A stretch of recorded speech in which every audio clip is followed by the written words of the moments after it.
La fille du train, partie 3. Mégane. Jeudi 7 mars 2013. Après-midi. La pièce est plongée dans l'obscurité. Elle sent le fauve. Elle sent nous. Nous sommes de nouveau au Swan, dans la chambre sous les combles. Mais c'est différent, car il est encore là et il me regarde. Où as-tu envie d'aller, me demande-t-il. Dans une maison sur la plage, sur la costa de la Lousse, je réponds. Il sourit. Et qu'est-ce qu'on y fera? Je ris. Tu veux dire, à part ça? Ses doigts parcourent lentement la peau de mon ventre. Oui, à part ça. On ouvrira un café où on exposera des œuvres d'art et on apprendra à faire du surf. Il m'embrasse au sommet de l'os de ma hanche. Pourquoi pas la Thaïlande? Je fronce le nez. Non, trop d'étudiants en année sabbatique. La Sicile, les îles Égades. On ouvrira un bar sur la plage, on ira à la pêche. Il rit encore, puis vient s'allonger sur moi pour m'embrasser. Irrésistible, murmure-t-il. Tu es irrésistible. J'ai envie de rire, j'ai envie de crier tout haut. Tu vois, j'ai gagné. Je l'avais dit que ce ne serait pas la dernière fois. Ce n'est jamais la dernière fois. Je me mords la lèvre et ferme les yeux. J'avais raison, je le savais, mais ça ne me rapportera rien de le répéter. Je savoure ma victoire en silence. Elle me procure presque autant de plaisir que ses caresses. Après, il me parle comme il ne me l'a jamais fait auparavant. D'habitude, il n'y a que moi qui m'épanche, mais cette fois, c'est lui qui s'ouvre à moi. Il me parle de son sentiment de vide, de sa famille qu'il ne revoit plus, de la femme avant moi et de celle encore avant, celle qui lui ont tourné la tête et qui l'a détruit. Je ne crois pas aux âmes sœurs, mais il y a entre nous une compréhension comme je n'en ai jamais ressenti par le passé, ou en tout cas pas depuis longtemps. Elle naît d'un vécu partagé, de deux personnes qui savent ce que c'est de vivre brisé. Le vide. Voilà bien une chose que je comprends. Je commence à croire qu'il n'y a rien à faire pour le réparer. C'est ce que m'ont appris mes séances de psy. Les manques dans la vie seront éternels. Il faut grandir autour d'eux, comme les racines d'un arbre autour d'un bloc de béton. On se façonne malgré les creux. Je sais tout cela, mais je n'en parle pas à haute voix, pas pour l'instant. Quand est-ce qu'on part? Je lui demande. Mais il ne répond pas. Puis je m'endors, et quand je me réveille, il n'est plus là. Vendredi 8 mars 2013. Matin. Scott m'apporte mon café sur le balcon. « Tu as dormi cette nuit ?» dit-il en se penchant pour m'embrasser le front. Il se tient derrière moi, les mains sur mes épaules, chaud, solide. Je le laisse aller ma tête en arrière contre son corps. Je ferme les yeux et j'écoute le train brinque-baller sur les rails avant de s'arrêter devant la maison. Au début, quand on s'est installé ici, Scott faisait coucou aux passagers et ça me faisait rire. Il presse légèrement les doigts sur mes épaules, se penche et m'embrasse dans le cou. « Tu as dormi ?» répète-t-il. « Ça doit vouloir encore dire que tu vas mieux. »« C'est vrai, dis-je. »« Tu crois que ça a marché alors, la thérapie ?»« Tu veux dire, ça y est que je suis réparée ?»« Pas réparée, dit-il. Et j'entends dans sa voix que je l'ai blessé. Je ne voulais pas... Je sais. Je lève une main pour prendre la sienne et la serrer. Je plaisantais, je crois que ça demande du temps. Ce n'est pas simple, tu vois. Je ne sais pas si... Un jour, je serai capable de dire que ça a marché, que je vais mieux. Un silence. Il serre encore un peu plus fort. « Alors, tu veux continuer d'y aller ?» demande-t-il. Et je dis oui. À une époque, j'ai cru qu'il pouvait être tout ce dont j'avais besoin, qu'il pourrait me suffire. Je l'ai cru pendant des années. Je l'aimais entièrement. Et je l'aime toujours. Mais je ne veux plus de tout ça.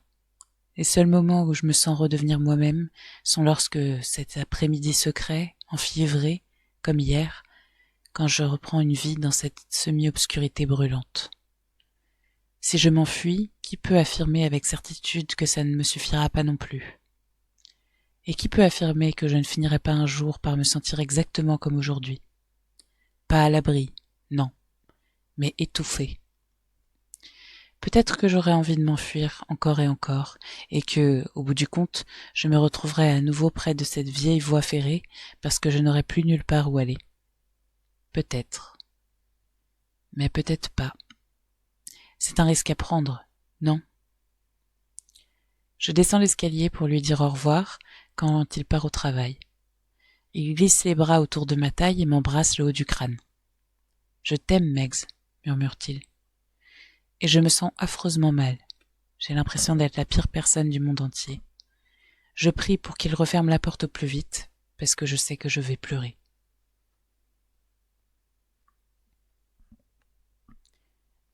Rachel, vendredi 19 juillet 2013, matin. Le train de 8h04 est presque désert. Les fenêtres sont ouvertes et, après l'orage d'hier, l'air s'est rafraîchi. Megan a disparu depuis près de 133 heures et moi, cela fait des mois que je ne me suis pas sentie aussi bien. Ce matin, quand je me suis regardée dans la glace, j'ai vu la différence sur mon visage. Le teint plus clair, les yeux plus brillants. Je me sens plus légère. Je n'ai pas perdu un gramme, ça, j'en suis sûre, mais je me sens moins alourdie. Je me sens moi-même, la personne que j'étais avant. Je n'ai pas eu de réponse de Scott. J'ai fouillé le web, mais je n'ai pas non plus trouvé trace d'une arrestation, alors j'imagine qu'il a choisi d'ignorer mon message. Je suis déçue, mais c'était à prévoir. Gaskill m'a téléphoné au moment où je sortais de l'appartement pour me demander si je pouvais passer au poste dans la journée. L'espace d'un instant, j'ai eu très peur. Puis je l'ai entendu ajouter, de sa voix calme et tempérée, qu'il voulait simplement que je jette un œil à quelques photographies. Je lui ai demandé si Scott Hipwell avait été arrêté. Personne n'a été arrêté, Madame Watson. Mais l'homme, celui qui est en garde à vue? Je ne suis pas en mesure d'en parler pour l'instant. Il a une façon de s'exprimer si apaisante, si rassurante, que je recommence à l'aimer. J'ai passé la soirée d'hier assise sur le canapé avec un t-shirt et un pantalon de jogging, à établir des listes de choses à faire, des stratégies envisageables. Par exemple, je pourrais me rendre à l'heure de pointe aux alentours de la gare de Whitney et attendre de revoir l'homme roux de samedi soir. Je pourrais l'inviter à boire un verre et voir où ça me mène. S'il a vu quelque chose, ce qu'il sait sur cette soirée-là. Le problème, c'est que je risque de croiser Anna ou Tom, et si cela arrivait, ils appelleraient la police, ce qui m'attirerait des ennuis. Encore plus d'ennuis. L'autre problème, c'est que je risque de me mettre en danger. Il me reste encore la trace d'une dispute sur la tête. C'est peut-être une preuve matérielle, ce qu'il y a sur mon crâne et sur ma lèvre. Et si c'était lui qui m'avait fait du mal? Le fait qu'il m'ait souri et regardé ne signifie rien, c'est peut-être un psychopathe après tout. Mais je n'arrive pas vraiment à y croire. Je ne sais pas comment l'expliquer, mais je lui fais confiance. Je pourrais tenter de contacter Scott à nouveau, mais il faut lui donner une raison de me parler, et j'ai peur que la seule chose que j'ai à lui raconter me fasse passer pour une folle. Il risquerait même de penser que j'ai quelque chose à voir avec la disparition de Megan et d'appeler la police. Et là, j'aurais des vrais ennuis. Je pourrais me tourner vers l'hypnose. Je suis presque sûre que ça ne m'aidera pas à me souvenir de ce que ce soit, mais je suis tout de même curieuse. Ça ne coûte rien d'essayer de toute façon. J'étais assise là, à prendre les notes et à étudier les articles que j'avais imprimés, quand Cathy est rentrée. Elle revenait du cinéma où elle était allée avec Damien. De toute évidence, elle était agréablement surprise de me trouver sobre, mais elle restait sur ses gardes, parce qu'on n'avait toujours pas eu l'occasion de discuter depuis la visite de la police, mardi soir. Je lui ai dit que je n'avais rien bu depuis 3 jours, et elle m'a prise dans ses bras. « Je suis tellement contente que tu reviennes à la normale !» s'est-elle écriée, comme si elle avait un point de comparaison. Et pour cette histoire avec la police, ai-je ajouté, c'est un malentendu. Il n'y a aucun problème entre Tom et moi, et je ne sais rien au sujet de la fille disparue. Tu n'as pas à t'en faire. Elle m'a de nouveau prise dans ses bras, puis elle est allée nous préparer du thé. J'ai hésité à profiter de sa bonne volonté retrouvée pour lui parler de ma situation professionnelle, mais je n'avais pas envie de lui gâcher la soirée. Elle était encore de très bonne humeur ce matin. Elle m'a étreinte une nouvelle fois avant que je m'en aille. « Je suis tellement contente pour toi, Rachel », a-t-elle répété. que tu te reprennes en main. Je me faisais du souci pour toi. » Ensuite, elle a ajouté qu'elle allait passer le week-end chez Damien, et la première chose qui m'est venue à l'esprit, c'est que, ce soir, je pourrais rentrer prendre un verre sans personne pour me critiquer. Soir. Ce que j'aime dans un gin tonic bien froid, c'est le goût amer, un peu piquant, de la quinine. Normalement, on y met du Schweppes, si possible d'une bouteille en verre, pas en plastique. Ces trucs tout prêts ne sont pas terribles, mais, faute de grive, je sais que je ne devrais pas, mais j'en ai eu envie toute la journée. Ce n'était pas juste par anticipation de la solitude, c'était aussi l'excitation, l'adrénaline. Je suis contente, j'ai la peau qui frémit. C'était une bonne journée. Ce matin, j'ai passé 1 heure seule à seule avec le capitaine Gaskill. On m'a emmené le voir dès que je suis arrivée au poste. On s'est installé dans son bureau, pas dans la salle d'interrogatoire de la dernière fois. Il m'a proposé du café, et quand j'ai accepté, j'ai eu la surprise de le voir se lever pour aller le préparer lui-même. Il a pris une bouilloire et une boîte de Nescafé sur son petit frigo, dans un coin du bureau. Il s'est excusé de ne pas avoir de sucre. J'ai bien aimé ce moment avec lui. J'ai bien aimé regarder ses mains remuer. Il n'est pas très expressif, mais il touche beaucoup aux objets. Je n'avais pas remarqué ça avant, parce qu'il n'y avait pas vraiment de place pour quoi que ce soit dans la salle d'interrogatoire. Mais là, il ne cessait de déplacer sa tasse de café, son agrafeuse, son poids-crayon, ou de refaire des piles de papier. Il a des grandes mains avec des longs doigts aux ongles soignés. Pas d'alliance. Ce n'était pas pareil ce matin. Je n'avais pas l'impression d'être une suspecte, quelqu'un qui essayait de piéger. Je me suis sentie utile, surtout quand il a sorti un dossier qu'il a ouvert devant moi pour me montrer une série de photographies. Scott Hipwell, 3 hommes que je n'avais jamais vus, et enfin, A. Au début, je n'en étais pas certaine. J'ai examiné la photo en tâchant de me représenter l'homme que j'avais vu avec elle ce jour-là, la tête inclinée, lorsqu'il s'est penché pour l'embrasser. « C'est lui », ai-je dit. « Je crois que c'est lui. »« Vous n'en êtes pas sûr ?»« Je crois que c'est lui. » Il a repris le cliché pour l'observer à son tour et un instant. « Vous les avez vus s'embrasser, c'est ce que vous avez dit. Vendredi dernier, c'est ça? Il y a 1 semaine. »« Oui, c'est ça, vendredi matin. Ils étaient dehors dans le jardin. »« Et il n'est pas possible que vous ayez mal interprété ce que vous avez aperçu. Ça n'aurait pas pu être, mettons, une accolade, ou un baiser amical. Non, c'était un vrai baiser, un baiser romantique. » J'ai vu ses lèvres frémir à cet instant comme s'il voulait sourire. « Qui est-ce » ai-je demandé à Gaskill. « Est-ce qu'il... Vous pensez qu'elle est avec lui ?» Il n'a pas répondu. Il s'est contenté de secouer doucement la tête. « Est-ce que... ça vous aide ? Est-ce que j'ai été au moins un peu utile ?»« Oui, madame Weston. Vous nous avez aidés. Merci d'être venue. » Nous nous sommes serrés la main et l'espace d'1 seconde, il a presque posé la main gauche sur mon épaule droite, et j'ai eu envie de tourner la tête pour embrasser sa main. Cela faisait longtemps qu'on ne m'avait pas touché ainsi, avec quelque chose qui pouvait être de la tendresse. Enfin, si on ne compte pas Cathy. Gaskill m'a ouvert la porte et m'a guidé jusqu'à la partie open space du poste, où il y avait environ 12 d'officiers de police. 1 ou 2 parmi eux m'ont rapidement observé, avec peut-être une once d'intérêt ou de dédain, je ne saurais dire. Nous avons traversé le poste de police jusqu'au couloir, et là je l'ai vu qui marchait vers moi, escorté par Riley, Scott Hipwell. Il venait de passer la porte principale. Malgré sa tête baissée, j'ai immédiatement su que c'était lui.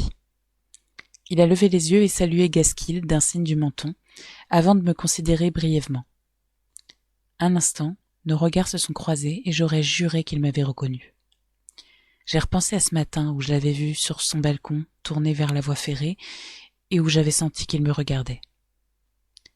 Nous nous sommes croisés dans le couloir. Il est passé si près que j'aurais pu le toucher. Il était si beau, en chair et en os, les traits tirés et tendus comme un ressort, irradiant une énergie nerveuse.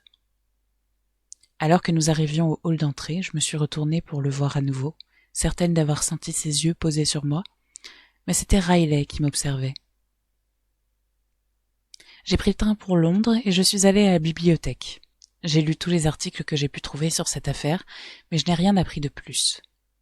J'ai cherché des adresses de thérapeutes qui pratiquent l'hypnose à Ashbury, sans aller plus loin. C'est très cher, et rien ne prouve que ça puisse aider à retrouver des souvenirs. Mais, à force de lire des témoignages de gens qui prétendaient avoir recouvré la mémoire grâce à l'hypnose, je me suis rendu compte que la réussite m'effrayait plus que l'échec. J'ai peur de ce que je pourrais apprendre à propos de ce fameux samedi soir, mais aussi de tout le reste. Je ne suis pas sûre de pouvoir supporter de revivre toutes les choses idiotes et affreuses que j'ai faites, d'entendre à nouveau les mots que j'ai prononcés sur le coup de la colère, de revoir l'expression de Tom lorsqu'il les a entendus. Je n'ai pas le courage de m'aventurer dans ces ténèbres. J'ai hésité à envoyer un nouvel email à Scott, mais ça ne servirait à rien. Mon entrevue de ce matin avec Gaskill m'a prouvé que la police me prenait au sérieux. Je n'ai plus de rôle à jouer dans cette histoire, il faut que je l'accepte. Et je peux me dire que, au moins, j'ai aidé, parce que je n'arrive pas à croire que ce soit une coïncidence que Megan ait disparu le lendemain du jour où je l'ai vue avec cet homme. Au son d'un clic et d'un pétillement joyeux, j'ouvre ma deuxième canette de gin tonic, et avec une vague de fierté, je réalise que je n'ai pas pensé à Tom de la journée. Enfin, jusqu'à maintenant. J'ai pensé à Scott, à Gaskill, à l'homme du train. Tom est passé en 5e position. Je prends une gorgée avec le sentiment que j'ai enfin quelque chose à fêter. Je sais que tout va s'arranger, que je vais être heureuse. Il n'y en a plus pour longtemps.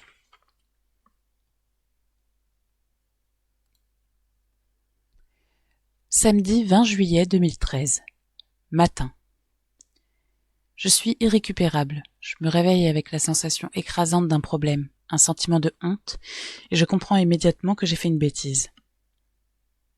Je retrouve mon rituel, ce rituel qui m'est tristement familier. J'essaye de me souvenir de ce que j'ai fait, exactement. J'ai envoyé un email, c'est ça. Au cours de la nuit dernière, Tom a fini par remonter en tête de la liste des hommes auxquels je pense, et je lui ai envoyé un email. Mon ordinateur portable m'attend, posé par terre à côté de mon lit, accusateur. Je l'enjambe pour me rendre dans la salle de bain où je bois au robinet, en m'examinant attentivement dans la glace. Je n'ai pas l'air en forme, mais bon, 3 jours, ce n'est déjà pas si mal, et puis je vais recommencer dès aujourd'hui. Je reste une éternité sous la douche, je baisse la température de l'eau au fur et à mesure jusqu'à ce qu'elle soit glacée. On ne peut pas se mettre tout de suite sous une douche froide, c'est trop violent, trop brutal. Mais si on y va petit à petit, on s'en rend à peine compte. C'est comme l'histoire de la grenouille dans l'eau bouillante, mais à l'envers. L'eau fraîche apaise ma peau. Elle atténue la brûlure des coupures sur mon crâne et au-dessus de mon œil. J'emporte mon ordinateur au rez-de-chaussée et je me prépare une tasse de thé. Il y a une minuscule chance que j'ai écrit un email à Tom et que je ne l'ai pas envoyé. Je prends une grande inspiration, j'ouvre ma boîte de réception Gmail. Je suis soulagée de voir que je n'ai pas de nouveaux messages, mais quand je clique sur le dossier éléments envoyés, la preuve est là. Je lui ai effectivement écrit, c'est juste qu'il n'a pas répondu.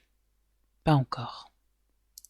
Le message est parti à peu près à 23h hier soir. À ce moment-là, ça faisait plusieurs heures que je buvais.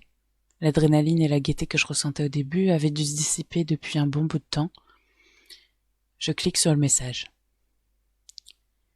Tu veux bien dire à ta femme d'arrêter de raconter des mensonges à la police à mon sujet? C'est d'une bassesse d'essayer de me créer des ennuis, tu ne trouves pas? De dire à la police que je suis obsédée par elle et par sa sale gamine. Ce n'est pas le centre du monde. Dis-lui de me foutre la paix. Je ferme les yeux et j'abaisse d'un coup sec l'écran de l'ordinateur. Je me recroqueville littéralement, mon corps se replie sur lui-même. Je voudrais rapetisser, disparaître. Et j'ai peur aussi, parce que si Tom décide de montrer ça à la police, alors je risque vraiment d'avoir des problèmes. Si Anna rassemble des éléments pour prouver que je suis vindicative et obsessionnelle, ce message pourrait devenir une pièce maîtresse du dossier. Et pourquoi ai-je mentionné leur petite fille? Quel genre de personne irait faire ça? Je ne lui souhaite aucun mal. Jamais je ne souhaiterais de mal à un enfant, n'importe lequel, encore moins celui de Tom. Je ne comprends pas. Je ne comprends pas la personne que je suis devenue. Bon sang, il doit me détester. Je me déteste moi-même. Je déteste cette version de moi, ou en tout cas celle qui a rédigé cet email hier soir. On ne dirait même pas que c'est moi, parce que je ne suis pas comme ça. Je ne suis pas haineuse. À moins que...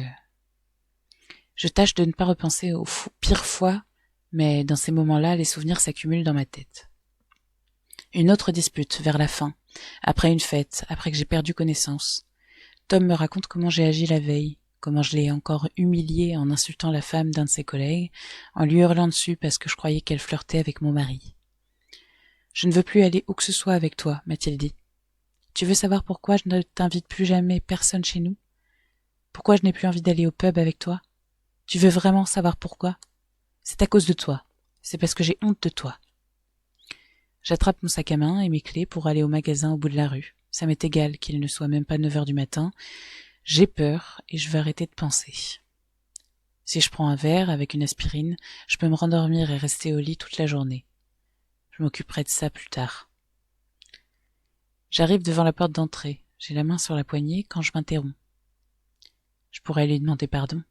Si je m'excuse maintenant, j'arriverai peut-être à me rattraper un peu, à le persuader de ne pas montrer le message à Anna ni à la police. Ce ne serait pas la première fois qu'il me protégerait de sa colère. Ce jour-là, l'été dernier, le jour où je suis allée chez Tom et Anna, ça ne s'est pas passé exactement comme je l'ai raconté au poste. Je n'ai pas sonné à la porte, pour commencer. Je n'étais pas sûre de ce que je voulais. D'ailleurs, je ne suis pas toujours pas claire dans mes intentions. J'ai bien remonté le chemin et je suis passée par-dessus la barrière. C'était très calme, je n'entendais aucun bruit. Je suis allée jusqu'aux portes coulissantes et j'ai regardé à l'intérieur. C'est vrai qu'Anna était endormie sur le canapé. Je n'ai pas appelé, ni Tom, ni elle. Je ne voulais pas la réveiller. Le bébé ne pleurait pas. Elle dormait profondément dans sa nacelle, posée à côté de sa mère. Je l'ai prise dans mes bras et je l'ai emmenée dehors aussi vite que j'ai pu. Je me souviens d'avoir couru avec elle jusqu'au grillage et elle s'est réveillée et a commencé à geindre. Je ne sais pas ce que je pensais faire. Je ne voulais pas lui faire de mal. Je suis arrivée au grillage et je la serrais contre moi. Mais elle pleurait pour de bon, maintenant. Elle commençait à crier. Je l'ai bercée en chuchotant doucement pour la rassurer. Et c'est là que j'ai entendu un autre bruit. Un train qui arrivait. J'ai tourné le dos au grillage et je l'ai vue, Anna, qui se ruait vers moi, la bouche ouverte comme une plaie béante. Ses lèvres remuaient, mais je n'entendais pas ce qu'elle disait. Elle m'a repris l'enfant, alors j'ai voulu m'enfuir, mais j'ai trébuché et je suis tombée. Elle s'est tenue au-dessus de moi et m'a hurlé dessus. Elle m'a dit de ne pas bouger, que sinon elle appellerait la police. Elle a téléphoné à Tom, qui est entré, et qui est allé s'asseoir avec elle dans le salon. Elle était hystérique, elle pleurait, elle voulait toujours appeler la police et me faire arrêter pour enlèvement. Tom l'a calmée, il l'a supplié de renoncer et de me laisser partir. Il m'a sauvée. Après cela, il m'a reconduite chez moi. Au moment où j'allais descendre de la voiture, il m'a pris la main. J'ai cru que c'était un geste de gentillesse pour me rassurer, mais il l'a serrée, fort, puis de plus en plus fort jusqu'à ce que je pousse un cri. Le visage écarlate, il m'a dit qu'il me tuerait si je faisais un jour du mal à sa fille. Je ne sais pas ce que je comptais faire ce jour-là. Je ne le sais toujours pas. Devant la porte, j'hésite, les doigts enroulés autour de la poignée. Je me mords la lèvre inférieure. Je sais que, si je commence à boire dès maintenant, ça ira mieux pendant 1 heure ou 2, puis ce sera pire, les 6 ou 7 suivantes. Je lâche la poignée et je repars dans le salon, où j'ouvre à nouveau mon ordinateur. Il faut que je m'excuse, que je demande pardon. Je me reconnecte à mon compte de messagerie et je vois un nouvel email reçu. Ce n'est pas Tom, c'est Scott Hipwell. Chère Rachel, merci de m'avoir contacté. Je me souviens pas que Megan m'ait parlé de vous, mais elle avait beaucoup de visiteurs réguliers à la galerie et je ne suis pas très douée pour retenir les prénoms.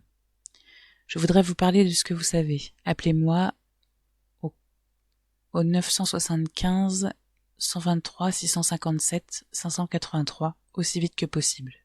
Cordialement, Scott Hipwell. L'espace d'un instant, je pense qu'il est simplement trompé d'adresse. Ce message ne m'est pas destiné. Ça ne dure qu'1 seconde. Puis, je me souviens. Assis sur le canapé, au milieu de ma 2e bouteille, je me suis rendu compte que je n'avais pas envie que mon rôle soit terminé. Je voulais être au cœur de cette histoire. Alors je lui ai écrit. J'ai fait défiler l'écran jusqu'au bas de son message où se trouve le mien.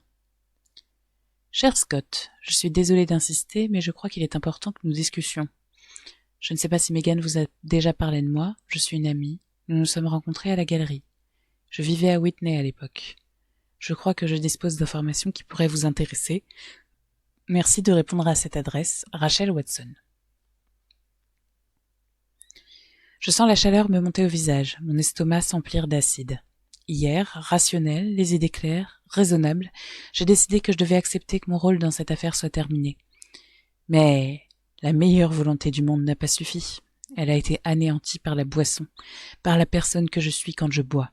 Rachel l'ivrogne ne mesure aucune conséquence. Elle est soit trop expansive, ou optimiste, soit pleine de haine. Elle n'a ni passé ni avenir. Elle n'existe que pour le moment présent. Rachel l'ivrogne voulait faire partie de l'histoire. Elle avait besoin de persuader Scott de lui parler, alors elle a menti. J'ai menti.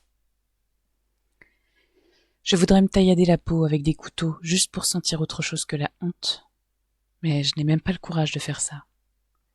Je commence à écrire à Tom, à écrire et effacer, recommencer et effacer, pour tâcher de trouver comment demander pardon pour les choses que j'ai dites hier soir.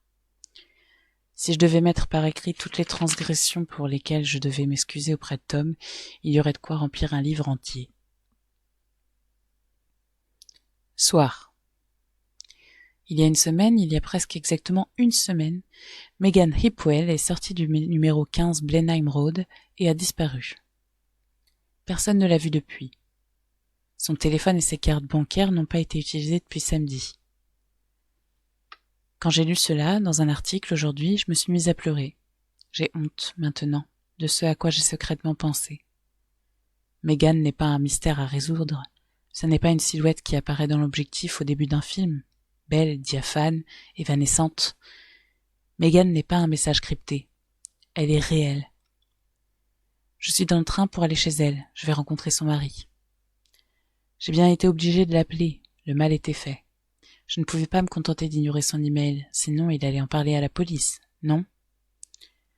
À sa place, c'est ce que je ferais si une inconnue me contactait en prétendant disposer d'informations, puis ne répondait plus par la suite. Il a peut-être même déjà appelé la police, et peut-être qu'ils seront là à m'attendre quand j'arriverai. Assise là, à la même place que d'habitude, mais pas le bonjour, j'ai l'impression que je fonce tout droit vers un précipice. C'est ce que j'ai ressenti ce matin quand j'ai composé son numéro. L'impression d'être en pleine chute dans l'obscurité complète, incapable de savoir quand j'allais toucher le sol. Il m'a parlé à voix basse, comme s'il y avait quelqu'un d'autre dans la pièce, et qu'il craignait qu'on ne l'entende. « Est-ce qu'on peut se voir en personne ?» a-t-il demandé. Non, je ne crois pas. S'il vous plaît. Je n'ai hésité qu'un instant, puis j'ai accepté. Vous pouvez venir chez moi? Pas maintenant, il y a des gens. Ce soir. Il m'a donné son adresse et j'ai fait semblant de la noter. Merci de m'avoir contacté, a-t-il dit avant de raccrocher. J'ai su dès que j'ai dit oui que ce n'était pas une bonne idée. Ce que je connais de Scott auprès des articles des journaux, ce n'est presque rien. Ce que j'ai appris de par mes propres observations, je ne peux pas vraiment m'y fier. Je ne sais rien sur Scott. J'en sais un peu sur Jason, et je dois sans cesse me rappeler qu'il n'existe pas. Tout ce que je sais avec certitude, à 100%, c'est que la femme de Scott a disparu depuis une semaine. Je sais aussi qu'il est probablement suspect. Et parce que j'ai vu ce baiser, je sais qu'il avait un mobile. Bien sûr, il ignore peut-être qu'il a un mobile, mais... Oh, à force d'y penser, je mélange tout. Mais comment pouvais-je laisser passer l'opportunité de m'approcher de cette maison que j'ai examinée 100 fois depuis les rails et depuis la rue? De marcher jusqu'à la porte, de rentrer et de m'asseoir dans la cuisine, sur son balcon, là où ils se sont assis, où je les ai observés. C'était trop tentant. Alors me voilà assise dans le train, les bras croisés et les mains coincées dessous pour m'empêcher de trembler. Je suis aussi excitée qu'un enfant embarqué dans une aventure. J'étais tellement contente d'avoir un but que j'ai arrêté de penser à la réalité. J'ai arrêté de penser à Megan. Mais je pense à elle maintenant. Je dois parvenir à convaincre Scott que je la connaissais. Un peu, pas beaucoup. Comme ça, il me croira quand je lui dirai que je l'ai vue avec un autre homme. Si je commence par lui avouer que j'ai menti, il ne fera jamais confiance. Alors j'essaye d'imaginer ce que ça pouvait donner de passer à la galerie pour bavarder avec elle autour d'un café. Est-ce qu'elle boit du café? On aurait parlé art, ou peut-être yoga, ou encore de nos maris. Je n'y connais rien en art, je n'ai jamais fait de yoga, je n'ai pas de mari. Et elle a trahi le sien. Je repense à ce que les vrais amis ont dit à son sujet. Merveilleuse, drôle, belle, un cœur d'or. Aimée. Elle a commis une erreur, cela arrive. Personne n'est parfait.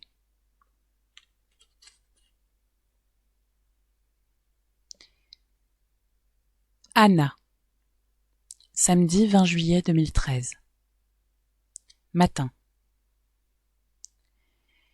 Evie se réveille juste avant 6 heures. Je sors du lit et je me glisse dans sa chambre et je la prends dans mes bras. Je lui donne le sein et je la ramène avec moi dans le lit. Quand je me réveille à nouveau, Tom n'est plus à mes côtés, mais j'entends ses pas monter l'escalier. Il chante à voix basse avec beaucoup de fausses notes. Joyeux anniversaire, joyeux anniversaire. Je n'y ai même pas pensé tout à l'heure, j'avais complètement oublié. Je ne pensais à rien d'autre qu'à aller chercher ma petite fille et retourner me coucher. Et maintenant, je pouffe, alors que je ne suis même pas encore tout à fait réveillée. J'ouvre les yeux, je vois qu'Evie a le sourire, elle aussi, et quand je lève la tête, Tom se tient au pied de mon lit, un plateau dans les mains. Il porte mon tablier préféré et rien en dessous. Petit déjeuner au lit pour la star du jour, dit-il. Il pose le plateau et se dépêche de venir m'embrasser. J'ouvre les cadeaux. J'ai reçu un joli bracelet en argent incrusté d'onyx de la part d'Evie et un débardeur en soie avec la culotte assortie de la part de Tom. Et je n'arrête plus de sourire. Il grimpe dans le lit et nous restons là, allongés, Evie entre nous deux. Elle serre les doigts très fort autour de l'index de son père. Je lui tiens son petit pied parfait, tout rose, et j'ai l'impression qu'un feu d'artifice a explosé dans ma poitrine. Ce n'est pas possible de ressentir autant d'amour. Un peu plus tard, quand Evie en a assez d'être là, je la prends et nous descendons au rez-de-chaussée en laissant Tom se rendormir. Il le mérite. Je m'affaire, je fais du rangement. Je prends mon café dehors sur la terrasse en regardant les trains à moitié vides passer avec fracas et je réfléchis au déjeuner. Il fait chaud, trop chaud pour faire un rôti, mais c'est ce que je vais préparer quand même parce que Tom adore le rôti de bœuf et nous pourrons prendre de la glace après pour nous rafraîchir. Il faut juste que je ressorte acheter une bouteille de merlot, celui qu'il préfère. Alors j'habille Evie, je l'installe dans la poussette et nous voilà sortis pour faire les magasins. Tout le monde m'a répété que j'étais folle d'accepter d'emménager dans la maison de Tom.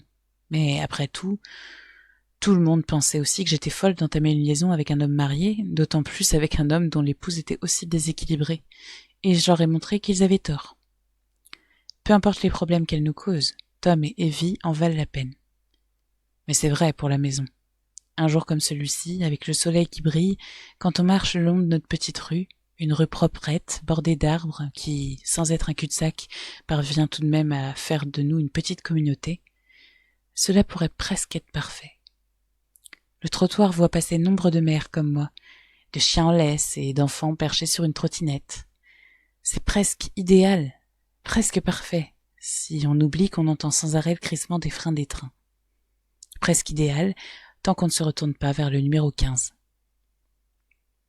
Quand je rentre, Tom est installé à la table de la salle à manger et lit quelque chose sur son ordinateur portable.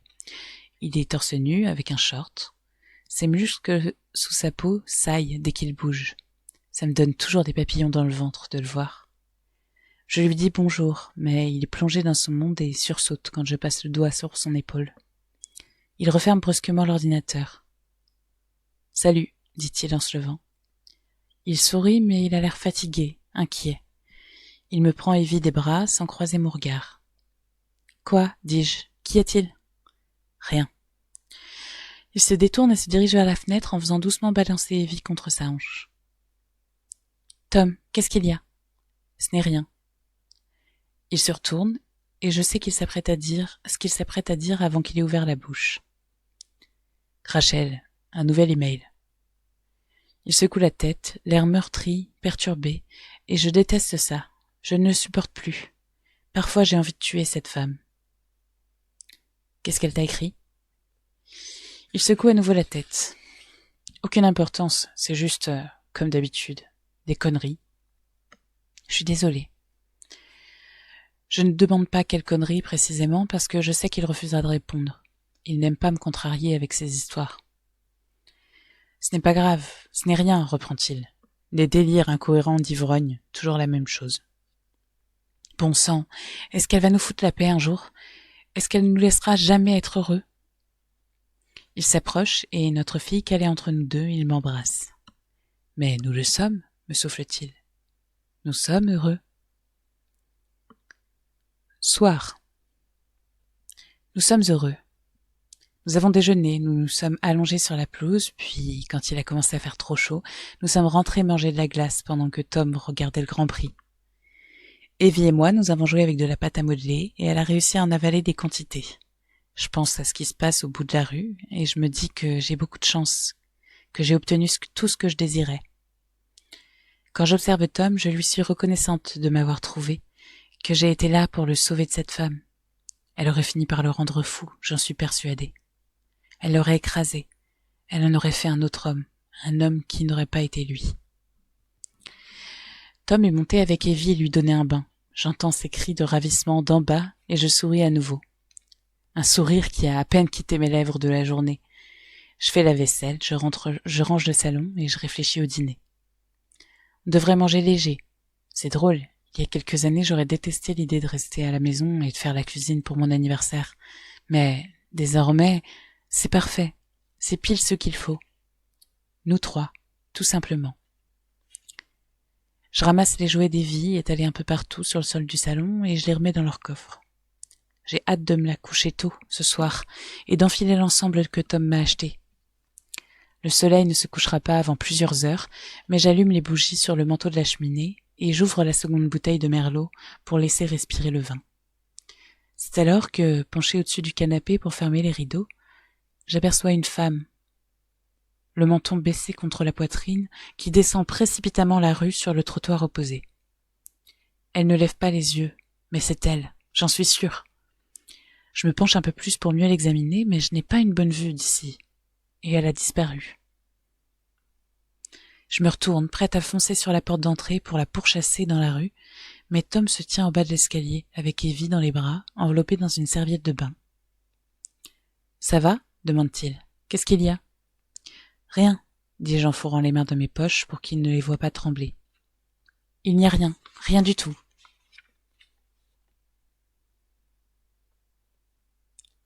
Rachel. Dimanche 21 juillet 2013. Matin. Je me réveille la tête remplie de lui. Ça n'a pas l'air vrai, rien ne semble réel. J'ai la peau qui picote. J'aimerais tellement boire un verre, mais je ne peux pas. Il faut que je garde les idées claires, pour Megan, pour Scott. Hier, j'ai fait un effort. Je me suis lavé les cheveux et maquillée. J'ai porté le seul jean qui me va encore, une tunique en coton imprimé et des sandales à petits talons. Ce n'était pas trop mal. Je n'arrêtais pas de me répéter que c'était ridicule de me soucier de ça, parce que la dernière chose qui devait intéresser Scott, c'était mon apparence. Mais je n'ai pas pu m'en empêcher. C'était la première fois que j'allais le rencontrer. C'était important pour moi. Plus que ça n'aurait dû. J'ai pris le train qui partait d'Ashbury vers 18h30 et je suis arrivée à Whitney peu après 19h. J'ai fait mon trajet habituel le long de Rosebery Avenue et à côté du passage souterrain. Mais cette fois, je n'ai pas levé les yeux. Je n'ai pas pu. J'ai pressé le pas au niveau du numéro 23, la maison de Tom et Dana, menton baissé et lunettes de soleil sur le nez, en priant pour qu'ils ne me voient pas. Dehors, c'était calme, il n'y avait personne, juste quelques voitures qui roulaient lentement entre les rangées de véhicules garés des deux côtés. C'est une petite rue tranquille, ordonnée, où vivent beaucoup de jeunes familles.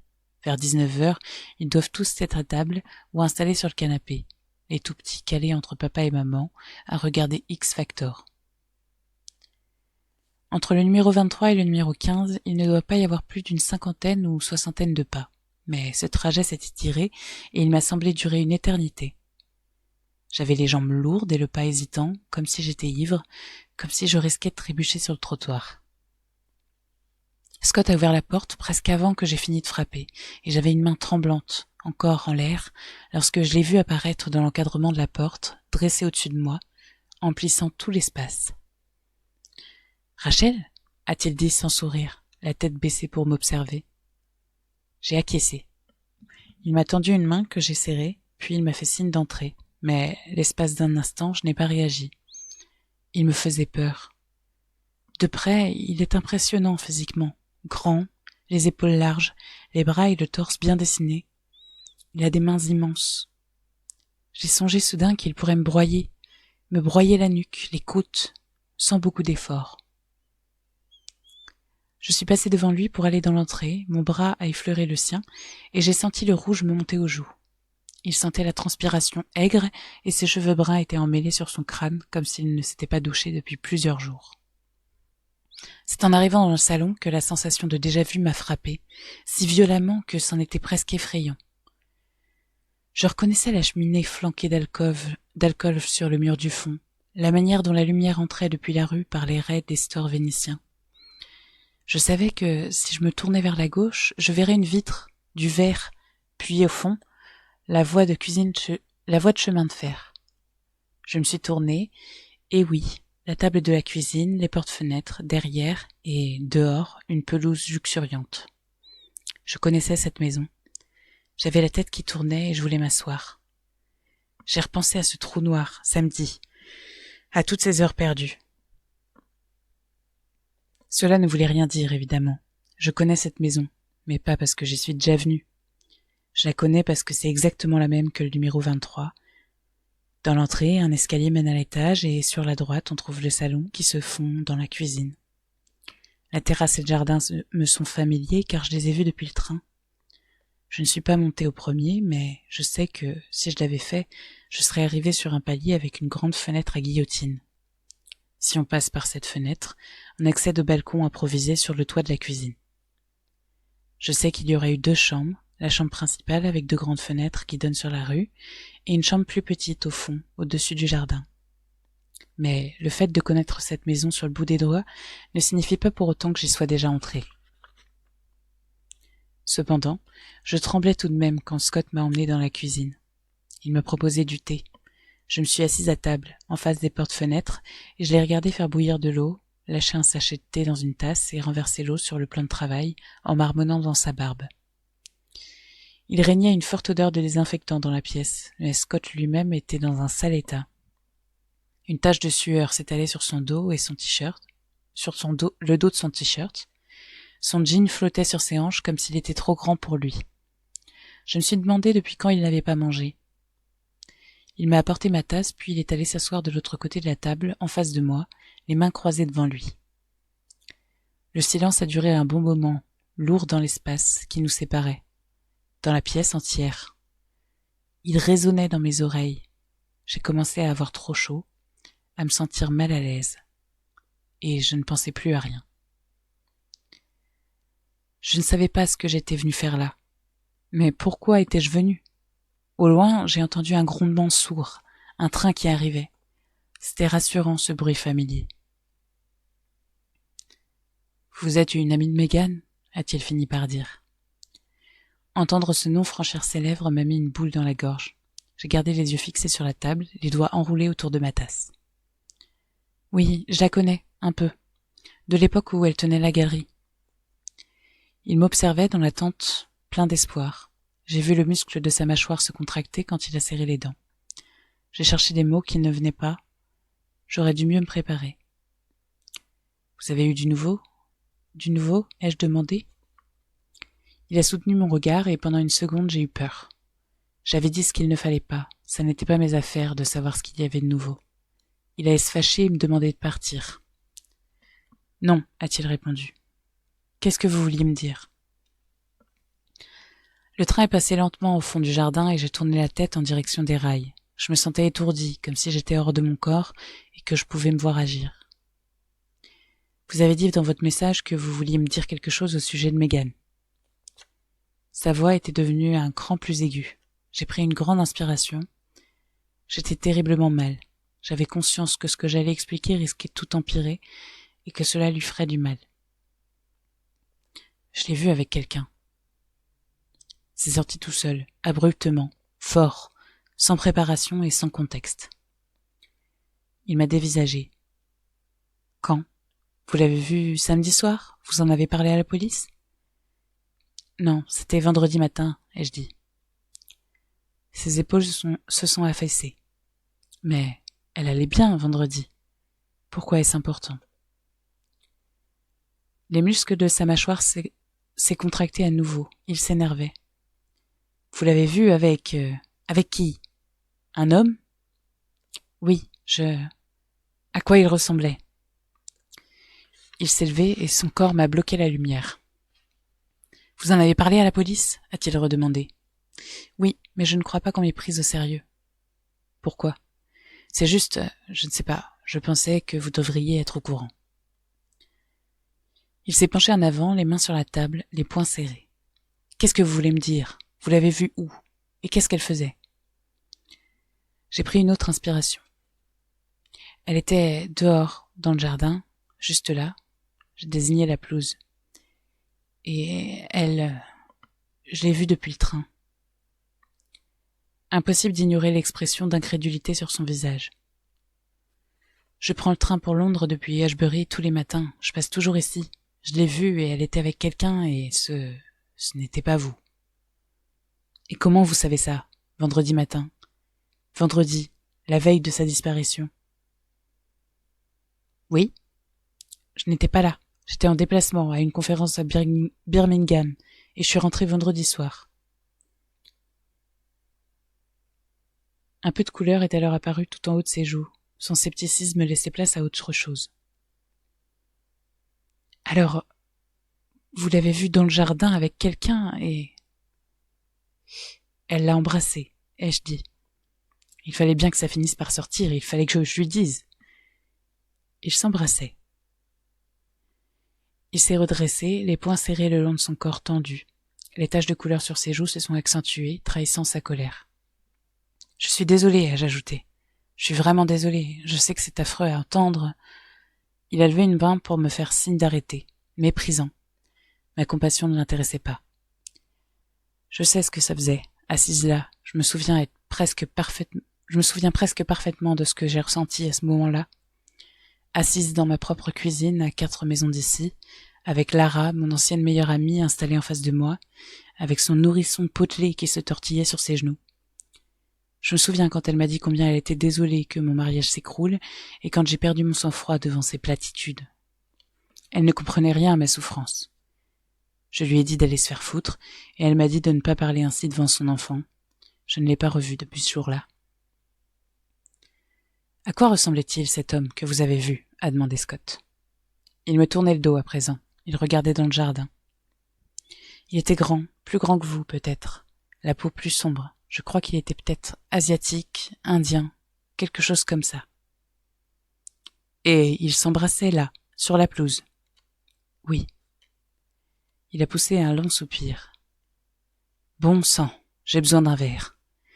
Il s'est tourné vers moi. Vous voulez une bière? Oui, je mourrais d'envie d'en boire, mais j'ai refusé.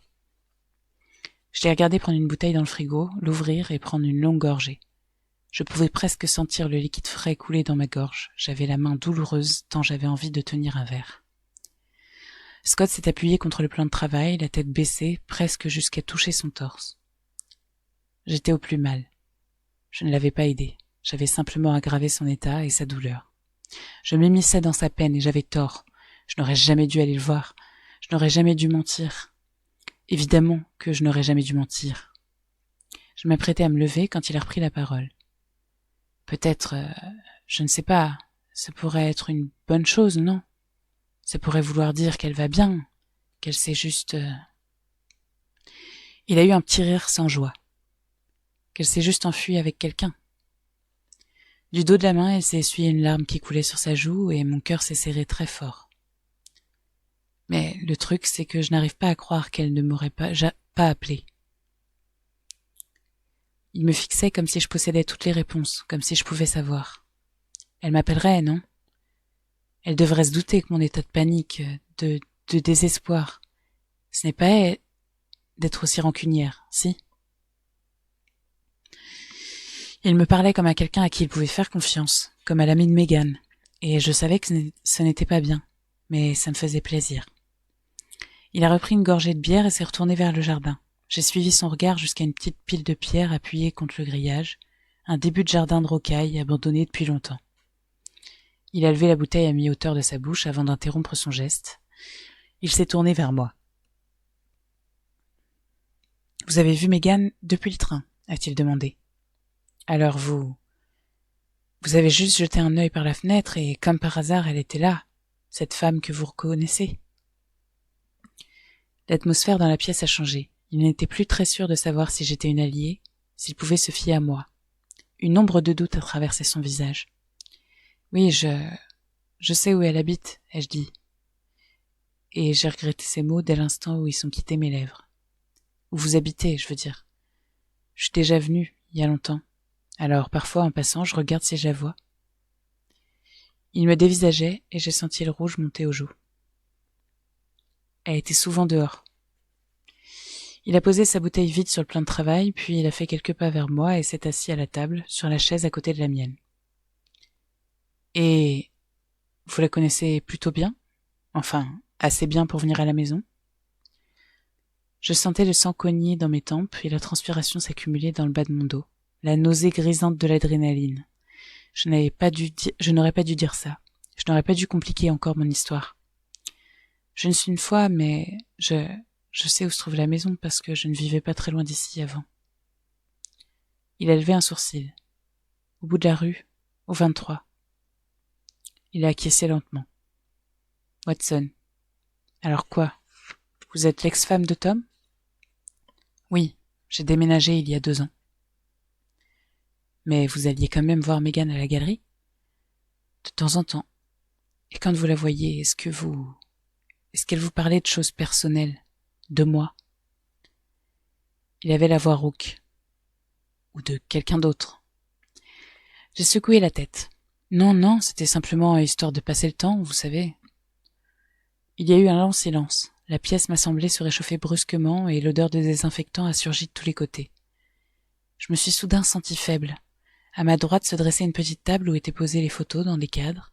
Megan souriait gaiement comme pour m'accuser. « Je devrais y aller, » ai-je dit. « Je vous ai suffisamment dérangé. » J'ai commencé à me lever, mais il a tendu un bras pour m'attraper le poignet, les yeux rivés sur mon visage. « Ne partez pas tout de suite, » a-t-il soufflé. Je ne me suis pas levée, mais j'ai retiré ma main de la sienne. Ça me donnait la sensation inconfortable d'être prisonnière. « Cet homme, » a-t-il repris. « L'homme avec qui vous l'avez vu. Vous pensez pouvoir le reconnaître si on vous le montrait ?» Je ne pouvais pas lui répondre que j'avais déjà identifié pour le compte de la police. La seule raison que j'avais de l'avoir contacté, c'était que la police n'était pas censée avoir pris mon histoire au sérieux. Si je lui avouais la vérité, sa confiance s'évanouirait. Alors, j'ai encore menti. Je ne suis pas sûre, mais peut-être, oui. J'ai attendu un instant avant de poursuivre. Dans les journaux, j'ai lu une interview d'un ami de Megan, un certain Rajesh. Je me demandais si... Scott secoua déjà la tête. Rajesh Gurjal, ça m'étonnerait. C'est un des artistes qui exposait à sa galerie. C'était un type plutôt gentil, mais... Il est marié, il a des enfants. Comme si ça empêchait quoi que ce soit. « Attendez une seconde, » a-t-il dit en se relevant. « Je crois qu'on a une photo de lui quelque part. » Il est disparu à l'étage, mes épaules se sont affaissées et je me suis rendu compte que, depuis mon arrivée, j'étais figée par le stress. J'ai à nouveau regardé les cadres avec leurs clichés. Megan en robe d'été sur une plage, un gros plan sur son visage, les yeux d'un bleu profond. Rien que Megan, pas de photo d'eux. Pas de photo de deux ensemble. Scott est réapparu et m'a montré un dépliant. C'était un prospectus pour une exposition à la galerie. Il l'a retourné. Là, c'est Rajesh. Un homme se tenait près d'une peinture abstraite aux couleurs vives. Il était plus âgé, petit et trapu, avec une barbe. Ce n'était pas l'homme que j'avais vu, celui que j'avais désigné à la police. Ce n'est pas lui, ai-je dit. Scott était debout à côté de moi, étudiant le papier, puis il s'est retourné brusquement pour ressortir de la pièce et remonter l'escalier. Quelques instants plus tard, il est revenu avec son ordinateur portable et s'est rassis à la table de la cuisine. « Je crois, » a-t-il commencé en ouvrant la machine pour l'allumer. « Je crois que je peux... » Puis, il est resté silencieux et je l'ai observé, le visage très concentré, les muscles de sa mâchoire crispés. Megan voyait un psy, m'a-t-il expliqué. Il s'appelle Kamal Abdik. Il n'est pas asiatique. Il vient de Serbie ou de Bosnie, quelque chose comme ça. Mais il a la peau mate, De loin, il pourrait passer pour un Indien. Il a tapoté sur son clavier. Il y a un site, il me semble, j'en suis sûr. Je crois qu'on y voit une photo. Il a tourné l'ordinateur vers moi pour me montrer l'écran. Je me suis penchée pour mieux voir. C'est lui, ai-je confirmé. C'est lui, c'est certain. Scott a refermé son portable d'un coup sec. Pendant un long moment, il n'a rien dit. Il est resté assis, les coudes sur la table, le front appuyé sur le bout de ses doigts, les bras tremblants. Elle avait des crises d'angoisse, a-t-il fini par dire. Du mal à dormir, ce genre de choses. Ça a commencé l'an dernier, je ne sais plus quand exactement. Il parlait sans me regarder, comme s'il se parlait à lui-même, comme s'il avait complètement oublié ma présence. C'est moi qui lui ai suggéré de consulter, je l'ai encouragé à y aller parce que je n'y arrivais pas à l'aider. Sa voix s'est fêlée. Je ne pouvais pas l'aider. Et elle m'a dit qu'elle avait déjà eu ce type de problème par le passé et qu'ils finiraient par s'en aller d'eux-mêmes, mais je l'ai convaincue d'aller voir un médecin. Lui a recommandé ce type. Il a tout sauté pour s'éclaircir la gorge. La thérapie avait l'air de lui faire du bien, elle était plus heureuse. Il a eu un petit rire triste. Maintenant je comprends mieux pourquoi. J'ai tendu une main pour lui tapoter le bras, un geste de réconfort, mais il s'est écarté brusquement et s'est levé. « Vous devriez y aller, a-t-il repris. Ma mère ne va pas tarder à revenir, elle n'arrive pas à me laisser seule plus d'1 heure ou 2. À la porte, alors que je m'apprêtais à sortir, il m'a attrapé le bras. « Je vous ai déjà vu quelque part ?» Un instant, j'ai songé que je pouvais lui répondre « Peut-être, oui, vous m'avez vu au poste de police, ou là, dans la rue. J'étais là samedi soir. » J'ai secoué la tête. Non, je ne pense pas. J'ai marché vers la gare aussi vite que possible. À moitié du chemin environ, je me suis retournée pour regarder en arrière. Il était toujours sur le pas de la porte, à m'observer. Soir. Je n'arrête pas d'aller voir si j'ai de nouveaux messages, mais pas de nouvelles de Tom. La vie devait être tellement plus simple pour les alcooliques jaloux avant les emails, les textos et les téléphones portables. Avant l'ère de l'électronique et toutes les traces que cela laisse. Aujourd'hui, il n'y avait presque rien au sujet de Meghan. On est déjà passé à autre chose et la une était consacrée à la crise politique en Turquie, la fillette de 4 ans mutilée par les chiens à Wigan et la défaite humiliante de l'équipe de foot d'Angleterre contre celle du Monténégro. On a déjà oublié Meghan et ça ne fait qu'1 semaine qu'elle a disparu. Cathy m'a invitée à déjeuner. Elle est toute perdue. Damien est parti rendre visite à sa mère à Birmingham et elle n'a pas été conviée. Ça fait presque 2 ans qu'ils sortent ensemble, mais elle ne l'a toujours pas rencontré. On est allé aux Girafes, sur High Street, un restaurant que je déteste. Une fois qu'on nous a installés, au milieu d'une pièce qui vibrait des hurlements des moins de 5 ans, Cathy s'est mise à me poser des questions. Elle était curieuse de savoir où j'étais hier soir. « T'as rencontré quelqu'un ?» a-t-elle demandé, les yeux brillants d'espoir. C'était assez touchant. J'ai presque dit oui parce que, après tout, c'est la vérité. Mais c'était plus simple de mentir. Je lui ai dit que j'étais allée à une réunion des alcooliques anonymes à Whitney. « Oh !» a-t-elle commenté. Gênée, elle a plongé les yeux dans sa salade grecque flasque. « J'ai cru que t'avais une petite rechute vendredi. »« Oui, ça ne va pas être de tout repos, tu sais, Cathy, » ai-je répondu. Je me sentais très mal parce qu'elle donnait vraiment l'impression de se préoccuper de mon sevrage. Mais je fais de mon mieux. Si tu as besoin, je ne sais pas, que je t'accompagne. Pas pour l'instant, mais merci. On pourrait peut-être faire quelque chose d'autre ensemble, comme aller à la salle de sport. J'ai éclaté de rire, puis, quand j'ai compris qu'elle était sérieuse, je lui ai dit que j'y réfléchirais. Elle vient de sortir. Damien a appelé pour dire qu'il était rentré de chez sa mère, alors elle est partie le retrouver. J'ai envie de lui faire une remarque. Pourquoi tu cours le rejoindre chaque fois qu'il te siffle ? Mais je ne suis pas la mieux placée pour donner des conseils en matière d'histoire de cœur, ni quoi que ce soit d'autre d'ailleurs. Et puis, j'ai envie d'un verre. J'y pensais depuis le moment où s'est assise aux Girafes, quand le serveur boutonneux nous a demandé si on voulait un verre de vin et que Cathy a répondu très fermement « Non merci ». Alors je me contente de lui faire un signe de la main quand elle s'en va, puis je sens le frisson d'anticipation habituel frémir sur ma peau, tandis que je repousse les pensées positives. Ne fais pas ça, tu es si bien parti. Je suis en train d'enfiler mes chaussures pour aller faire un tour à l'épicerie quand mon téléphone sonne. Tom. C'est forcément Tom. Je sors le portable de mon sac, je regarde l'écran et mon cœur tambourine dans ma poitrine. Allô ? Un silence. Je demande. Ça va ? Après une courte pause, Scott répond. Oui, ça va. J'appelais juste pour vous remercier pour hier, d'avoir pris le temps de me tenir au courant. Oh, ce n'était rien. Vous n'étiez pas obligé de... Je vous dérange ? Non, pas du tout. Encore un silence de l'autre côté de la ligne, alors je répète. Pas du tout. Vous... Est-ce qu'il s'est passé quelque chose ? Vous avez parlé à la police ? L'agent qui me tient au courant des évolutions de l'enquête est venu cet après-midi. Les battements de mon cœur s'accélèrent. L'inspectrice Riley, je lui ai parlé de Kamal Abdik. Je lui ai dit que ça valait peut-être le coup de lui parler. Vous lui avez dit que nous avions discuté ? J'ai la bouche complètement sèche. Non, je pensais que... Je ne sais pas. Je pensais que ce serait mieux si j'avais trouvé son nom tout seul. J'ai dit...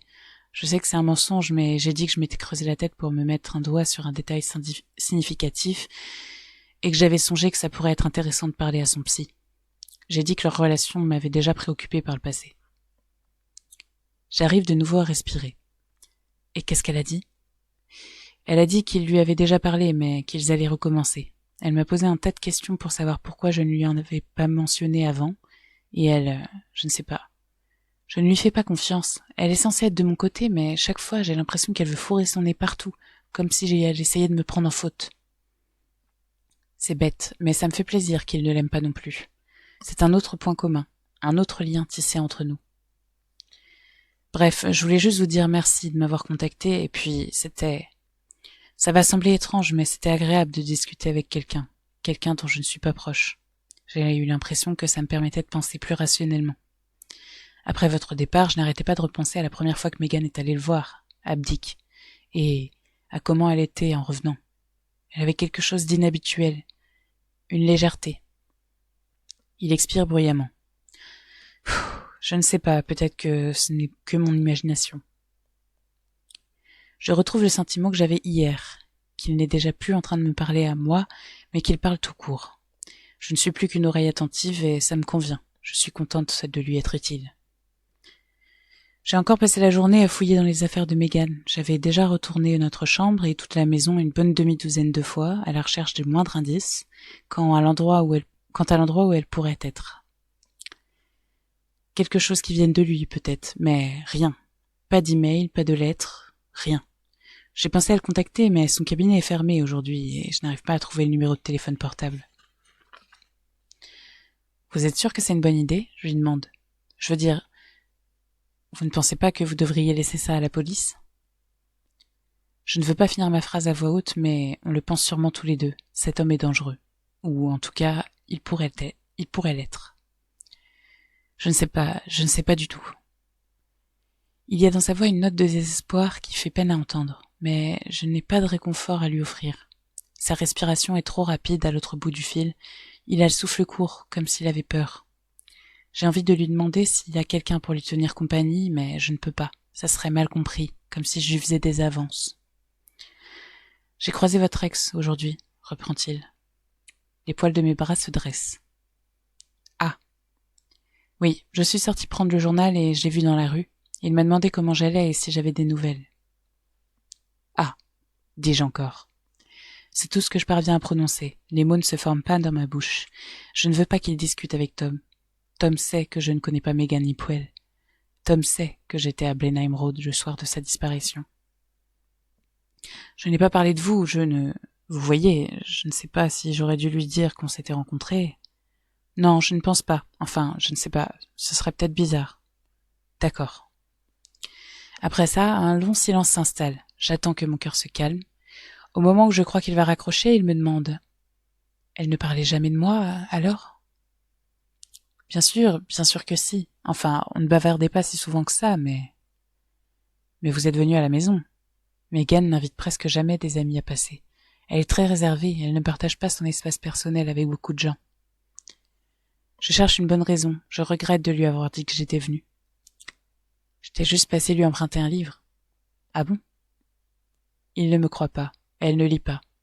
Je repense à leur maison et il n'y a pas de livre sur les étagères. Quel genre de choses elle lisait? Elle disait à mon sujet. Elle était très heureuse avec vous, je veux dire, dans votre couple. Tout en parlant, je me rends compte que c'est un peu bizarre comme phrase, mais je ne peux pas être plus précise, alors j'essaye de me rattraper. Pour être honnête, les choses n'allaient vraiment pas bien entre mon mari et moi à cette époque, alors c'est surtout histoire de comparer nos relations. Elle s'illuminait dès qu'elle parlait de vous. Quel cliché ridicule. Ah oui. Il ne semble pas l'avoir remarqué, et il y a maintenant une touche de nostalgie dans son ton. Ça fait plaisir à entendre. Il se tait et j'entends sa respiration saccadée à l'autre bout de la ligne. On a eu une dispute terrible, dit-il. Alors, le soir où elle est partie, je ne supporte pas de penser qu'elle ait pu m'en vouloir quand... Sa voix s'éteint. Je suis sûre qu'elle ne vous en a pas voulu longtemps. Dans un couple, on se dispute, c'est comme ça. On se dispute tout le temps. Mais c'était une grosse dispute, affreuse, et je ne peux pas... J'ai l'impression que je ne peux pas en parler à qui que ce soit parce que sinon, on va me regarder comme si j'étais coupable. Sa voix a changé, désormais. Elle paraît hantée, lourde de culpabilité.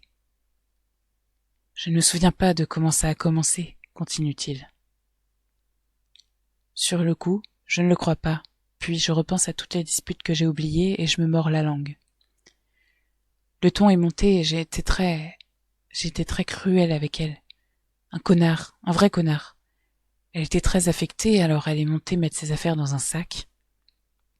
Je ne sais pas pourquoi exactement, mais plus tard, j'ai remarqué que sa brosse à dents avait disparu. C'est comme ça que j'ai su qu'elle comptait ne pas rentrer. Je me suis dit qu'elle avait dû partir passer la nuit chez Tara. Elle l'avait déjà fait une fois, juste une.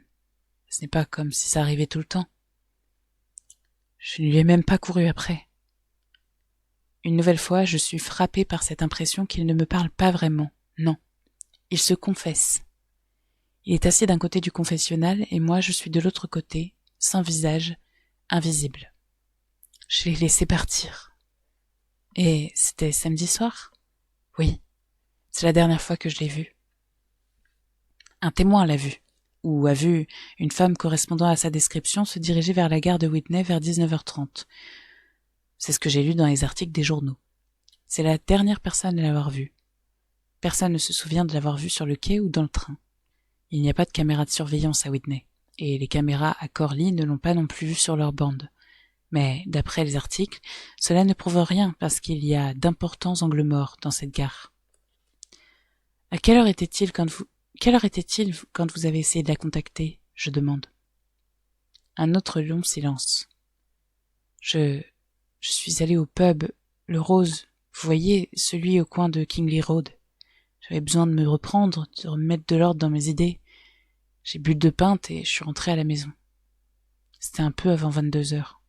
Je crois que j'espérais qu'entre-temps, elle se serait calmée et qu'elle serait rentrée, mais elle n'était pas là.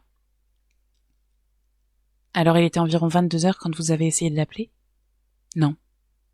Sa voix était à peine plus audible qu'un murmure à présent. Non, j'ai encore bu 1 ou 2 bières à la maison. J'ai regardé un peu la télé et puis je suis allée me coucher. Je repense à toutes les disputes que j'ai eues avec Tom, toutes les choses affreuses que je pouvais lui dire quand j'avais trop bu, toutes les fois où je suis partie en claquant la porte et lui en hurlant qu'il ne voulait plus jamais me revoir. Malgré tout cela, il ne manquait jamais de me rappeler, de m'aider à me calmer, de me cajoler pour que je rentre à la maison. Je m'imaginais qu'elle était avec Tara, dans sa cuisine, vous savez, à lui raconter quel sale con j'étais. Alors j'ai lâché l'affaire. Il a lâché l'affaire. À entendre la dureté, l'indifférence de cette phrase, ça ne me surprend pas qu'il n'en ait parlé à personne. D'ailleurs, ça me surprend qu'il n'en parle même à moi. Ce n'est pas le Scott que j'imaginais, le Scott que je connaissais, celui qui se tenait derrière Megan sur le balcon, ses grandes mains posées sur ses fines épaules de sa femme, prêt à la protéger de tout. Je m'apprête à raccrocher, mais Scott n'a pas fini. Je me suis réveillée tôt, je n'avais pas de message sur ma boîte vocale, je n'ai pas paniqué et j'en ai juste déduit qu'elle devait être avec Tara et qu'elle m'en voulait encore. Je l'ai appelée et je suis tombée sur son répondeur, mais je n'ai toujours pas paniqué. Je me suis dit qu'elle devait probablement encore dormir ou qu'elle m'ignorait. Je n'ai pas trouvé le numéro de Tara, mais j'avais son adresse sur une carte de visite sur le bureau de Megan. Alors j'ai pris la voiture et je suis allée là-bas. Je me demande pourquoi il a ressenti le besoin d'aller jusqu'à chez Tara s'il n'était pas inquiet. Mais je ne veux pas l'interrompre. Je le laisse parler. Je suis arrivée un peu après 9h. Tara a mis du temps à venir m'ouvrir et une fois là, elle a eu l'air vraiment surprise de me voir. De toute évidence, j'étais la dernière personne qu'elle s'attendait à trouver sur le pas de sa porte à cette heure-là. Et c'est là que j'ai su. C'est là que j'ai su que Megan n'était pas là. Et que j'ai commencé à penser que... Sa voix s'étrangle dans sa gorge et j'ai honte d'avoir douté de lui. Elle m'a dit que la dernière fois qu'elle avait vu Megan, c'était à leur cours de pilates de vendredi soir, et là j'ai commencé à paniquer. Après avoir raccroché, je songe que, pour quelqu'un qui ne le connaîtrait pas, quelqu'un qui n'aurait pas vu la manière dont il se comportait avec elle comme j'ai pu le voir, beaucoup de ce qu'il a dit ne semblerait pas du tout à fait vrai.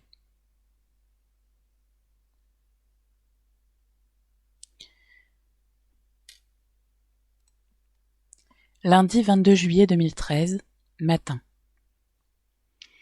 J'ai les idées embrouillées. Après un sommeil profond mais plein de rêves cette nuit, j'ai eu du mal à me réveiller complètement. Les hautes températures sont de retour et il fait une chaleur étouffante dans le train, même s'il n'en est qu'à moitié plein aujourd'hui.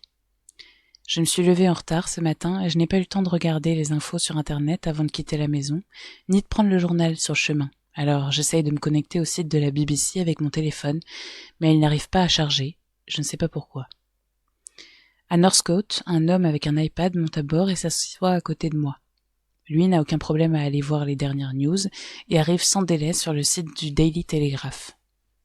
Là, je vois le titre du 3e article de la page étalé en grandes lettres, en gras. Disparition de Megan Hipwell, un homme en état d'arrestation. Une telle panique me prend que j'en oublie la bienséance et que je me penche pour mieux voir. L'homme me regarde, offusqué, presque effrayé. « Désolé, dis-je, je la connais, la femme disparue, je la connais. »« Oh, comme c'est affreux, dit-il. C'est un homme d'âge moyen, élégamment vêtu et qui s'exprime bien. Voulez-vous lire l'article ? Oui, s'il vous plaît, je n'arrive pas à accéder au site avec mon portable. Il me sourit gentiment et me tend sa tablette. Je tapote le titre et l'article apparaît. Un homme de 36 ans a été interpellé en lien avec la disparition de Megan Hipwell, une habitante de Whitney de 29 ans, portée disparue depuis le samedi 13 juillet. La police n'a pas été en mesure de confirmer s'il s'agit de Scott Hipwell, le mari de Megan Hipwell, qui a été placé en garde à vue vendredi. Un porte-parole de la police a fait une déclaration ce matin. Nous pouvons confirmer l'arrestation d'un homme en lien avec la disparition de Megan. Aucune charge ne pèse pour l'instant contre lui. Nous continuons à rechercher Megan et nous fouillons en ce moment même un logement que nous soupçonnons être une scène de crime. Le train passe devant la maison et pour une fois, il ne s'est pas arrêté au feu. Je me tourne vivement vers la vitre, mais trop tard. Le numéro 15 a déjà disparu. J'ai les mains qui tremblent en rendant l'iPad à son propriétaire. Il secoue la tête, l'air triste. Je suis désolée. Elle n'est pas morte, dis-je d'une voix rauque. Je n'arrive même pas à me croire moi-même. Des larmes me piquent les yeux. J'étais dans sa maison, j'étais là. Je me suis assise en face de lui, à cette table. Je l'ai regardé dans les yeux et j'ai senti quelque chose. Je repense à ses mains immenses et au fait que, s'il peut me broyer moi, il aurait pu l'anéantir. Minuscule Megan. Fragile Megan. Les freins crissent tandis que nous approchons de la gare de Whitney et je me lève brusquement.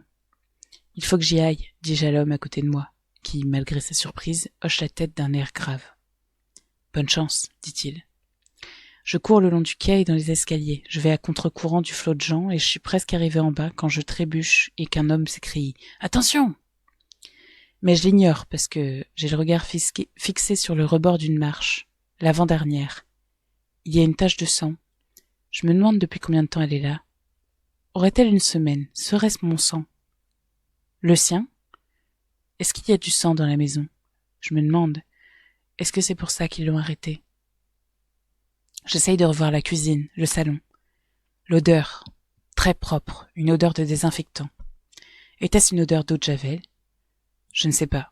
Je n'arrive plus à m'en souvenir. Tout ce dont je me rappelle clairement, c'est la transpiration dans son dos et les relents de bière dans son haleine. Je passe en courant devant le souterrain, je trébuche en tournant au coin de Blenheim Road. Je retiens ma respiration tandis que je me précipite sur le trottoir, la tête baissée, trop effrayée pour oser la relever. Pourtant, quand je m'y résous, il n'y a rien à voir. Pas de camionnette garée devant chez Scott, pas de voiture de police. Est-ce qu'ils auraient déjà fini de fouiller la maison? S'ils avaient trouvé quelque chose, ils y seraient sûrement encore. Ça doit prendre des heures de tout examiner, d'analyser chaque preuve. J'accélère encore. Quand j'arrive devant le numéro 15, je m'arrête pour reprendre mon souffle. Les rideaux sont tirés au rez-de-chaussée et à l'étage. Ceux des voisins frémissent. On m'observe. Je m'avance sur le seuil de la porte, une main levée. Je ne devrais pas être ici. Je ne sais pas ce que je fais là. Je voulais juste savoir. Je voulais voir. Un instant, je suis tiraillée entre mon désir d'aller contre mon instinct et de frapper à la porte, et mon envie de tourner les talons. Je fais demi-tour, et c'est à ce moment-là que la porte s'ouvre. Avant que j'aie le temps de bouger, ses mains surgissent et m'agrippent l'avant-bras et me tirent vers lui. Ses lèvres ne forment plus qu'une ligne menaçante. Il a les yeux fous. Il est désespéré. La frayeur et l'adrénaline m'envahissent, et je vois les ténèbres survenir. J'ouvre la bouche pour crier, mais trop tard. Il m'attire brutalement à l'intérieur et claque la porte derrière moi. Megan. Jeudi 21 mars 2013. Matin. Je ne perds jamais. Il devrait le savoir, ça. Je ne perds jamais à ce genre de jeu. L'écran de mon téléphone est vierge, obstinément, insolemment vierge. Pas de texto, pas d'appel manqué. Chaque fois que je le regarde, j'ai l'impression de recevoir une gifle et ma colère grandit encore. Qu'est-ce qui m'est arrivé dans cette chambre d'hôtel? Qu'est-ce que je me suis imaginé? Que nous avions une connexion? Qu'il y avait un vrai lien entre nous? Il n'a jamais eu l'intention de s'enfuir avec moi, mais l'espace d'une seconde, plus d'une seconde, je l'ai cru, et c'est ça qui me rend vraiment furieuse. J'ai été ridicule, crédule, et il s'est moqué de moi tout du long. S'il croit que je vais rester là à pleurer sur mon sort, il se fourre le dos dans l'œil. Je peux très bien vivre sans lui, aucun problème, mais je ne supporte pas de perdre. Ce n'est pas moi. Ça n'a rien à voir avec moi. On ne me quitte pas. C'est moi qui décide quand partir. Ça me rend folle, mais je ne veux pas m'en empêcher. Je ne peux pas m'en empêcher. Je n'arrête pas de revenir à cet après-midi, à l'hôtel, de repenser encore et encore à ce qu'il m'a dit, à ce qu'il m'a fait. L'enfoiré. S'il croit que je vais me contenter de disparaître sans un mot, il se plante. S'il ne répond pas, bientôt, ce n'est plus sur son portable que je vais appeler, mais directement chez lui. Je ne le laisserai pas m'ignorer. Pendant le petit déjeuner, Scott me demande d'annuler mon rendez-vous chez le psy. Je ne réponds pas. Je fais semblant de ne pas avoir entendu. Dave nous a invités à dîner, ajoute-t-il. Ça fait une éternité qu'on n'est pas allé le voir. Tu ne peux pas déplacer ton rendez-vous? Il garde un ton léger, comme si c'était une demande anodine, mais je sens qu'il m'observe, a les yeux braqués sur moi. Nous approchons dangereusement d'une dispute. Je ne peux pas, Scott, c'est trop tard, dis-je prudemment. Pourquoi tu ne proposerais pas plutôt à Dave et Karen de venir dîner ici samedi? L'idée de devoir recevoir Dave et Karen ce week-end m'épuise d'avance, mais il va falloir que je fasse des compromis. Ce n'est pas trop tard, dit-il en reposant sa tasse de café sur la table devant moi. Il pose un instant la main sur mon épaule et conclut « Annule, d'accord ?» Puis il s'en va. À la seconde où la porte d'entrée se referme, j'attrape la tasse de café et je la jette violemment contre le mur. Soir. Je pourrais me dire qu'il ne m'a pas vraiment rejeté. Je pourrais me persuader qu'il essaie juste d'agir de façon raisonnable, d'un point de vue moral et professionnel. Mais je sais que ce n'est pas vrai. Ou en tout cas, ce n'est pas toute la vérité, parce que, quand on a suffisamment envie de quelqu'un, la morale ne fait pas le poids, et le professionnalisme encore moins. On ferait tout pour avoir cette personne, alors c'est qu'il n'a pas suffisamment envie de moi. J'ai ignoré les appels de Scott tout l'après-midi. Je suis arrivée en retard à mon rendez-vous et je suis entrée directement dans son cabinet sans un mot à la réceptionniste. Il était installé à son bureau en train d'écrire quelque chose. Il m'a jeté un coup d'œil quand je suis entrée, sans un sourire, puis il est revenu à ses papiers. Je me suis campée devant son bureau et j'ai attendu qu'il me regarde. Ça m'a semblé prendre une éternité. « Tout va bien ?» m'a-t-il enfin demandé. Il souriait à présent. « Vous êtes en retard ?» La respiration coincée dans la gorge, je n'arrivais plus à parler. J'ai fait le tour de son bureau et je me suis appuyée dessus, et ma jambe a effleuré sa cuisse. Il a reculé sa chaise. « Megan, vous allez bien ?» J'ai secoué la tête, je lui ai tendu la main et il l'a prise. « Megan, a-t-il répété. « Non. » Je n'ai rien dit. « Vous ne pouvez pas. Vous devriez vous asseoir, a-t-il dit. Parlons-en. » J'ai secoué la tête. « Megan !» Chaque fois qu'il répétait mon nom, il ne faisait qu'empirer les choses. Il s'est levé pour faire le tour de son bureau, pour mettre de la distance entre nous. Il s'est tenu au milieu de la pièce. « Allons, a-t-il dit d'une voix professionnelle, brusque même. Asseyez-vous. » Je l'ai suivi jusqu'au milieu de la pièce. J'ai posé une main sur sa taille et l'autre sur son torse. Il m'a saisi les poignets et s'est éloigné. « Non, Megan, vous ne pouvez pas, nous ne pouvons pas. » Il s'est détourné. « Kamal, ai-je dit d'une voix séductrice, et j'ai détesté m'entendre ainsi. « Je t'en prie. » Ça, là, c'est déplacé. C'est normal, bien évidemment, mais... Je lui ai dit que je voulais être avec lui. « C'est un transfert, Megan, a-t-il dit. Ça arrive de temps en temps. Ça m'arrive à moi aussi, d'ailleurs. J'aurais dû aborder ce sujet la dernière fois. Je suis désolée. » Alors, j'ai eu envie d'hurler. À l'entendre, ça semblait tellement banal, tellement froid, tellement commun. « Tu veux dire que tu ne ressens rien ?» ai-je demandé. « Tu veux dire que c'est moi qui imagine tout ça ?» Il a secoué la tête. « Megan, je n'aurais jamais dû laisser les choses aller aussi loin. » Je me suis rapprochée de lui. J'ai mis les mains sur ses hanches pour le faire pivoter vers moi. Une nouvelle fois, il m'a attrapé et ses longs doigts se sont refermés sur mes poignets. « Je pourrais perdre mon travail, a-t-il dit. Et c'est là que je me suis vraiment énervée. Je me suis écartée, comme enragée. Il a essayé de me retenir, mais en vain. Je lui ai hurlé dessus. Je lui ai dit que j'en avais rien à foutre de son putain de boulot. Il essayait de me calmer. Il devait s'inquiéter à ce qu'allaient penser la réceptionniste et les autres patients. Il m'a attrapé par les épaules, ses pouces se sont enfoncés dans la chair, en haut de mes bras, et il m'a ordonné de me calmer, d'arrêter d'agir comme une enfant. Il m'a secoué très fort. L'espace d'un instant, j'ai cru qu'il allait me gifler. Je l'ai embrassé sur la bouche et j'ai mordu sa lèvre inférieure aussi fort que j'ai pu. J'ai senti le goût du sang sur ma langue. Il m'a repoussé. J'ai passé tout le chemin du retour à concocter ma vengeance. J'ai réfléchi à tout ce que je pourrais lui faire. Je pourrais le faire virer, ou pire. Mais je n'en ferai rien. Je l'apprécie trop pour ça. Je ne veux pas lui faire de mal.